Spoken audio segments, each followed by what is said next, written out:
Today, I'm going to be going over everything that you're going to need for face-to-face success, including how to make a sales presentation, the right type of leads. I'm going to suggest like a handful of carriers by name, and I'm even going to give you some tips on door knocking leads and calling to set appointments. And yes, a thumbs up would be perfect right now, and we do recommend subscribing if you're a new viewer. We're putting out new insurance sales content and final expense sales training videos just like this one all the time.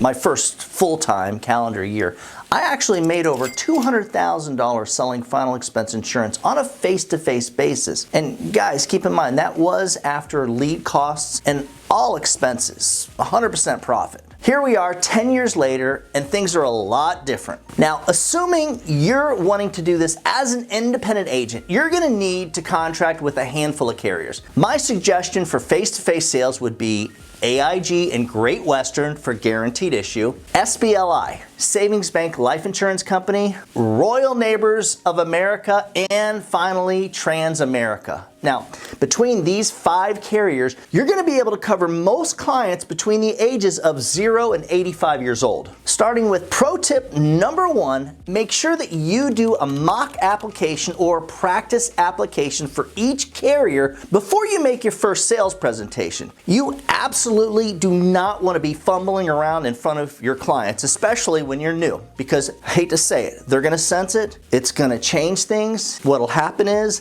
they'll get buyer's remorse, and the next thing you know, they're calling to cancel like as soon as you leave the house. Now, the 3 reasons presentation is still my favorite. This is the one that I use throughout my entire sales career, and here's how that goes. Janet, I've been doing this a long time, and the one thing that I've learned over the years is that people fill out these information request forms for one of 3 reasons. The first, maybe that you've never prepaid for your funeral or cremation, and you were hoping to find something that would fit into your budget. The second, maybe you've already got some insurance in place, but you were hoping to add to it. And the third, maybe that you did recently purchase a burial insurance policy, but you were hoping to see maybe if you can do something better, get a better deal, basically save some money. So Janet, of the 3, where do you fit in? If they look a little unsure or maybe confused and they don't answer right away, that's when I would just be straightforward and ask, do you have any burial insurance in place? Of course, based on their answer, you'll either see if you can add to the insurance, do a replacement, or simply sell them a new policy. Pro tip number 2, if they receive any type of Social Security benefit money,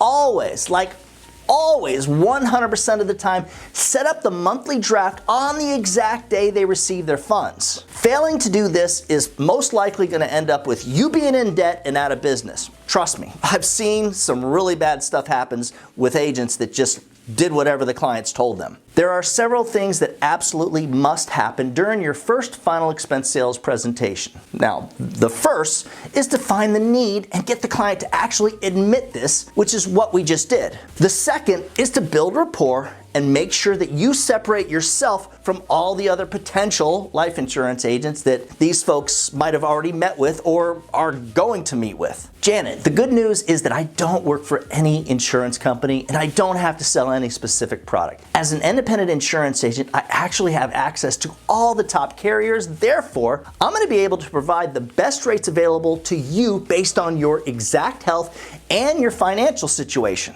I'm going to ask you some health questions, and based on that, I'm going to be able to shop the most affordable companies specifically for you. No fake prices like what you see on TV, and no bait and switch nonsense. This is when you want to pull out the medical questions page, and guys, if you don't have one, stick around until the end of the video and I'll show you how to get this bad boy for yourself. As far as the product presentation part of the process is concerned, simply pull out your laminated guarantees of whole life insurance and go over it line by line. If you'd like a copy of this to laminate for your sales presentation, again, stick around until the end of the video and I'll show you how to get this too. Take your time, just read it out line by line to them. The most important thing, and this is very, very key, the most important thing to address is that the price will never go up, so they'll always have this, especially when that time comes. Now let's talk a little bit about the close. When you show the client the pricing options,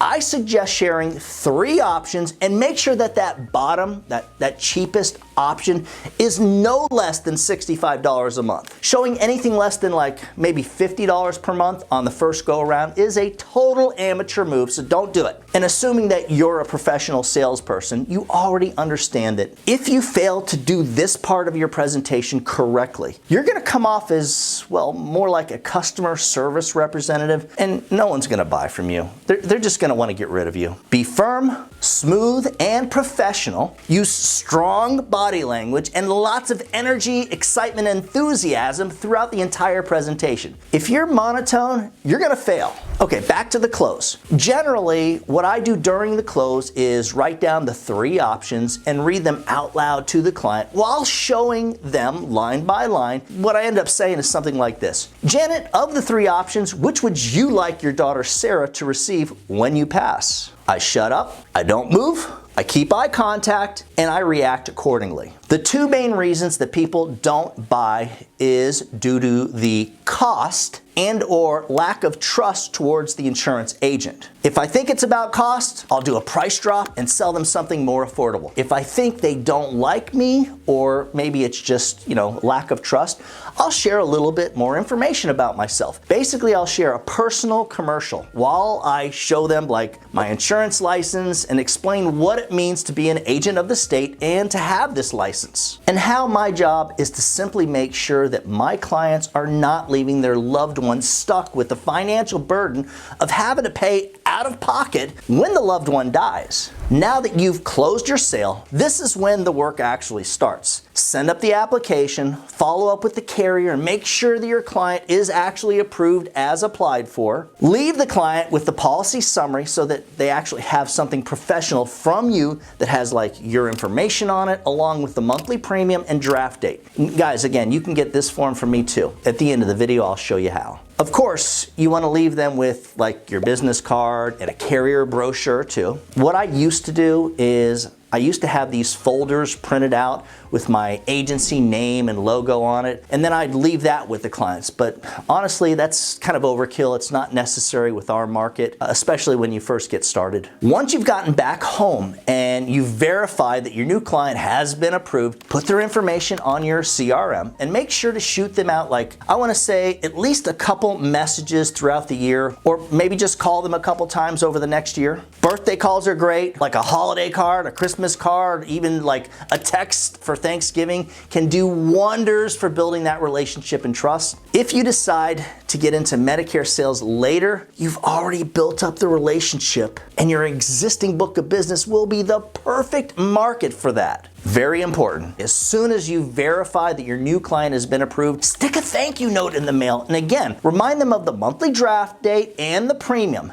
Guys, this tends to solidify the sale and keep them from getting that buyer's remorse. Now let's talk about leads. My suggestion is to find a really good lead vendor and just purchase some internet and or Facebook leads, around 100 per week to start with. Self-generating leads sounds great, but guys, it's difficult, and you're most likely gonna fail at getting enough of these, so honestly, you're probably better off if you're doing face-to-face sales with just sticking with vendors. Most of the clients, most of these folks are not gonna answer the phone, but you still want to have at least one full day where you dial through the leads over and over, and not exaggerating, at least like 8 to 10 times per day. Basically spending the entire day booking up your week. If you don't have a good appointment setting script, you can request that from me too. Just follow it and do your best, I guess the only way to say it, to get as many appointments as humanly possible. For the people who you A, can't get on the phone, or B, they don't want to take an appointment, just take the lead to their home, knock on their door, and talk your way into the house. You'll be surprised how some of these doubtful folks on the phone end up being really nice and polite at the front door and turn into some of your best sales. Don't approach the house with a briefcase or computer, iPad, or anything like that. Just walk up with your leads printed out, clipped together with like your pen. Make sure you've got like a stack of those medical question pages in the back of your leads. Maybe even keep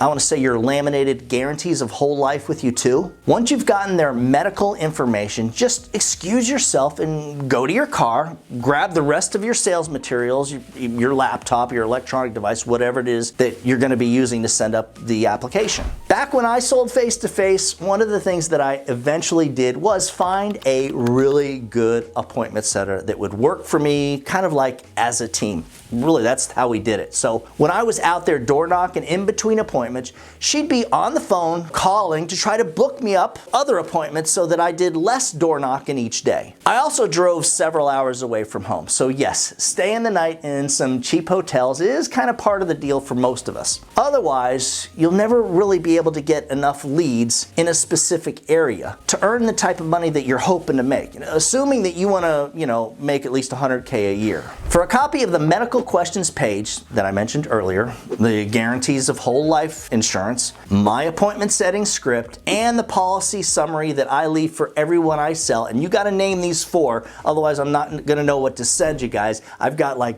over 300 videos. Just shoot me an email at doug@ufesonline.com. For more information on our remote sales platform so you never have to do any of the stuff that I just talked about, just email me at that same address. As always, when you put the needs of your clients first, everything else will usually fall right into place. Now get out there and whatever you do, do something good for someone else today. Happy hunting.